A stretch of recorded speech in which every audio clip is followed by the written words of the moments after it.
Hi, welcome to the second video of this series. In this video I'll be showing you how I apply face trims to the MDF edge and also the trim pieces to just give it the final look.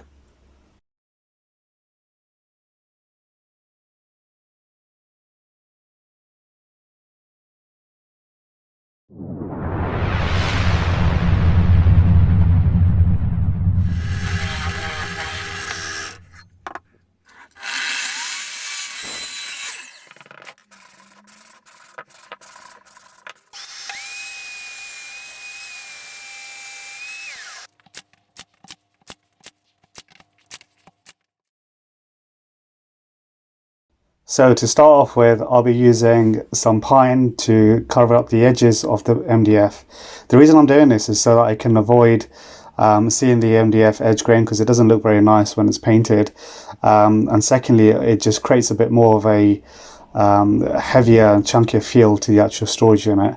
As you can see, throughout this project, I'll be using a lot of tools such as the nail gun, the miter saw, and just some other basic tools.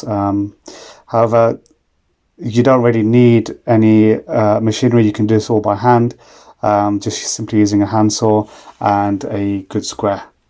In this section, you can see that I'm applying some glue on one of the face trims, and how I do most of my measurements is based on using the actual size and dimensions from the box itself.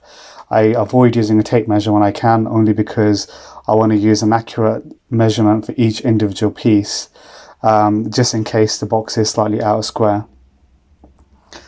As you can see, I've applied all four edges just using some wood glue and some brad nails, and I just done a simple butt joint. But to make it a little bit nicer, I'm using this cove trim, which I've already brought pre-primed. You could also make these trims yourself, but I chose to just buy them for this particular project. And yes, I'm using the miter saw to cut some 45-degree angles, just so I can get some nice clean joints. And you'll notice that I take measurements from the actual piece, again avoiding the tape measure where possible. It just helps me to be a lot more accurate, and again each piece is individual in a sense of its size, so I try to avoid any tape measuring as much as possible. What you'll find is, well, when I'm doing my cutting for these individual pieces, I don't necessarily get it first time, and sometimes it could take 2-3 cuts to get it perfect, but that's just because I want to take my time and make sure I have nice tight joints. The last thing you want to do is have a loose joint and you have gaps in between your miters, and it just doesn't look nice, and you don't want to be filling in this with wood filler, and it just doesn't give it a nice clean finish. So take your time when you're doing these sorts of trims. I didn't use any wood glue, to be honest, because the trim pieces are quite small and they're very light, so I just applied some brad nails, and I'll make sure the brad nails were slightly underneath the surface so I can fill it later.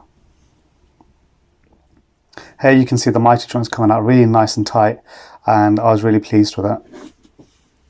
Moving back to the face of the cabinet, I'm just applying a bit of wood glue, and again using the brad nails to just hold these in place.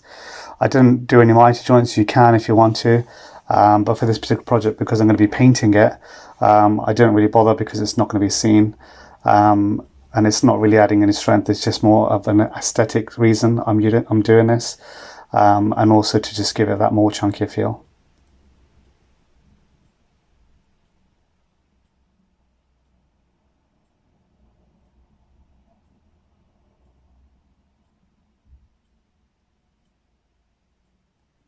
It's important to make sure all your pieces are nice and tight, because the last thing you want to do is have gaps within your joints and be filling it. You can see here I use the actual basket to then check the size, and I had to trim the top piece down so it made sure that the basket could fit. The top of the cabinet is going to be slightly covered anyway because I'll have a solid top, so you won't even notice this, but I guess if I was doing it this next time, I'd make sure they're spaced enough so I can have an equal trim size all round. Off camera I cut some thinner strips just to cover the shelf edges, and again it's just so it looks a bit more nicer when it's painted, and there's no any other particular reason. And I suppose once it's all come together and it's painted in one piece, it would actually make the shelf look a lot more thicker and a lot more stronger than just an 18mm MDF.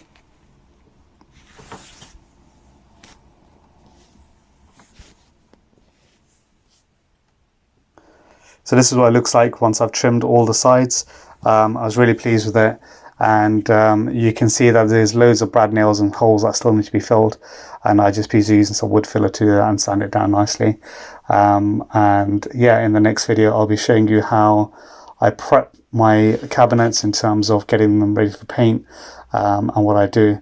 But overall, very happy with it. I did the same for the two sides, and also the middle section, which is pretty much the bin of the toy section, where any of the larger items will go. You can see you can also get this trim in pine, where it's not primed in advance, and this is what I had to do when I ran out. But again, really happy with it. If you want to learn more about how I make these cabinets, please check out my first video, and I show you a step-by-step breakdown of exactly how I build the cabinets, how I put the shelves together, and what I use for my fixings. As you can see, the pine face gives it a nice solid look. It creates a substantial size in terms of the thickness of the pieces, and yeah, generally I'm really pleased with it. If you like it, comment below. If you think you'll do something different, just drop me a comment, let me know what you think. If you found this video useful, please like and subscribe, and I really appreciate it.